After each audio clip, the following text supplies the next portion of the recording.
Hey everyone, this week's a little impromptu. We are on the last 2 weeks of our summer vacation before we start school back. The girls have really been into Pokemon. They watched all the way through Alola and have started Journeys on Netflix. So they asked to do a Pokemon unit study week. And I found some free printables. So I'm going to turn around and show you those, and I will link those below of where we got them from. I'm going to show you basically how I just assembled all this. First thing I did was I started with empty floppy folders for all 3 of them. Matt recently bought new, I guess, tape for my label printer. So that worked out wonderfully because that helped with this. So we could label whose were whose.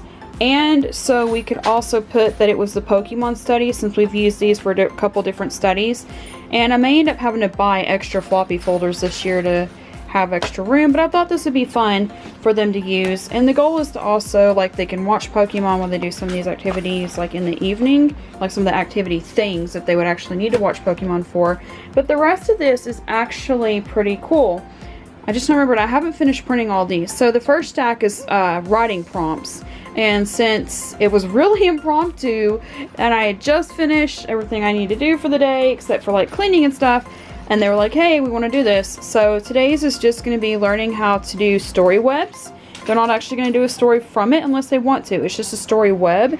And then if they choose to, what I did was literally just scan a sheet of writing paper and did double-sided on this one.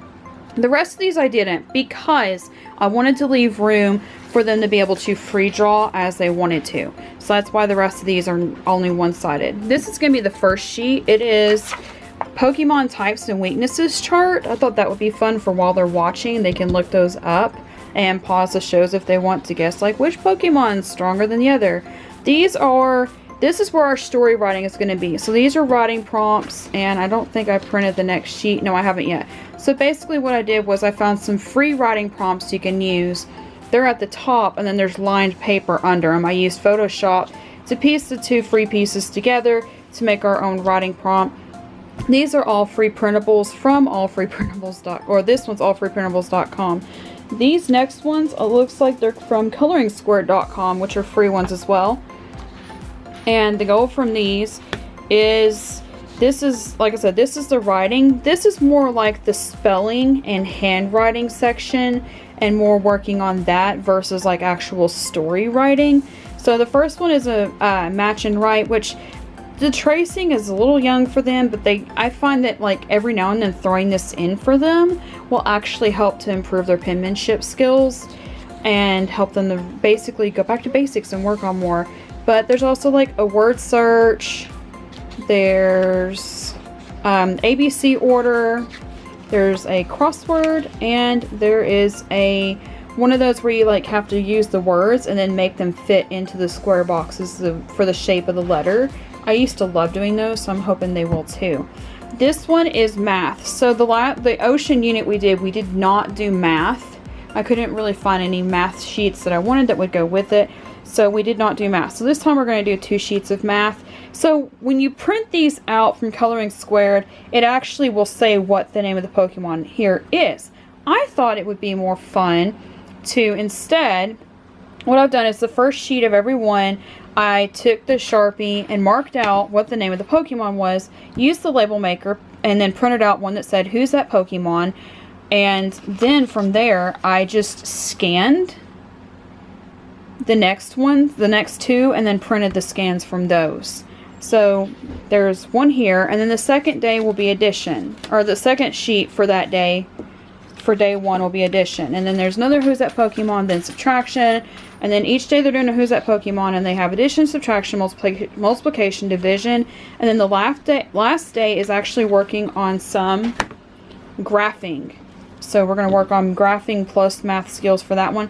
And then this stack is all fun stuff. There's puzzles, there's coding, they love coding, and then the last day is a surprise activity worksheet for them. And I've stacked these because instead of doing like I did with Star Wars, where I just put all the math in one section, all the creative writing in one section, I'm going to break it up. That way it doesn't look like, oh no, there's nothing but a bunch of math, or oh no, because that's the way one of them ended up looking at it last time. So I'm going to break it up into different sections, assemble them together, hole punch them, and get them into the floppy folders. And then we will begin day 1. So again, for day 1, I'm going to show you on Sarah's packet. She picked pink because her favorite Pokemon is Jigglypuff and her second favorite is Sylveon.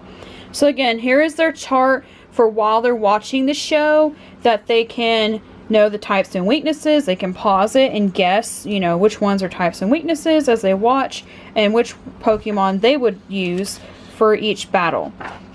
So the first writing prompt again for today, we're going to do the Pikachu story web, and they're going to write the words in the bubbles. Some of these pages didn't print to full page, so what I did with some of them was I ended up going into Photoshop and resizing them to letter size.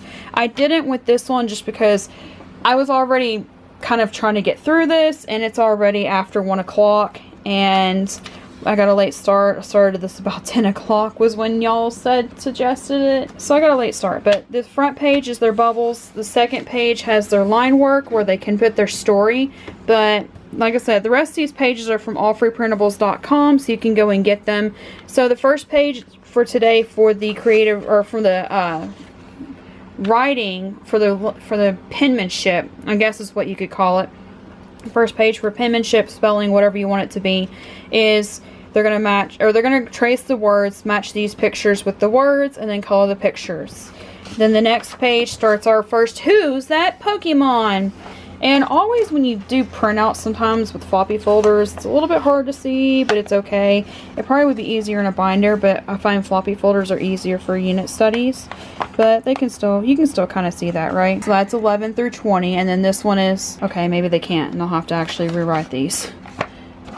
But it's 1 through 10, 11 through 20, 21 through 30, and 31 through 50. But they get to do the Who's That Pokemon. No cheating and helping each other do the Who's That Pokemon.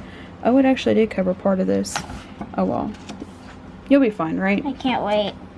Yeah, she's not worried about it. They'll be able to do it. And then the second page of math today is just an addition page with some coloring pictures with it. And then the last page they're doing for today is a Pokemon maze. So we'll get through the first page today, and then we'll see. We probably won't do any fun food until Saturday when we wrap up, and I'll probably do day 5 and day 6 together. But I've only have packets through day 5, but they're super excited, so we're gonna go and get started. My 2 favorite things about doing the at-home summer camps where they have the packets to do before we do like crafts or movies together is it allows me time. First of all, is while they're doing the packets, doing stuff that I can't do for them. Like I can help them do writing prompts and stuff, but I can't actually, you know, do the writing for them. While they're doing that stuff by themselves, I can go and get chores done or get some work done on my computer or do things like that. The second part is, it's stuff that we can do together. So I can sit down with them and do some things together with them. So it's kind of like best of both worlds, is that you can use it as both. You can use it as more time together and do things together, or you can use it as time for them to have something to do. So like right now, while they're doing the writing prompt, I'm gonna go clean my bathroom because I try to clean my bathroom every Monday.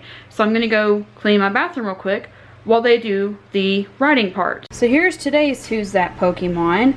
And they kind of had a hard time with this one. So let me know in the comments below if you actually guess who this 8-bit Pokemon is. So Madeline started her packet about 1:30, a little before 2 o'clock. It's 4:30. She's been done for about 10-15 minutes or so. So it only took her about 2 hours. Sarah is still working on hers, but she also took a break to go ahead and finish up her chore chart so that hopefully tonight we can stream some Pokemon. I'm kind of torn. I kind of want to go back to the beginning, but we're on Hoenn, so I don't really want to have to watch all the way back through Indigo League again and Johto and Orange Islands to get to Hoenn. So we may start at Hoenn. I don't know yet. We'll let you know what we decide. It's actually the next morning. I didn't close out last night. So we ended up, one of mine struggles with creative writing. They're very smart. All of my kids are very smart. None of them struggle with school. This one just doesn't get the concept of creative writing. They prefer, like, I'm writing this paper about this history thing, this, and this happened.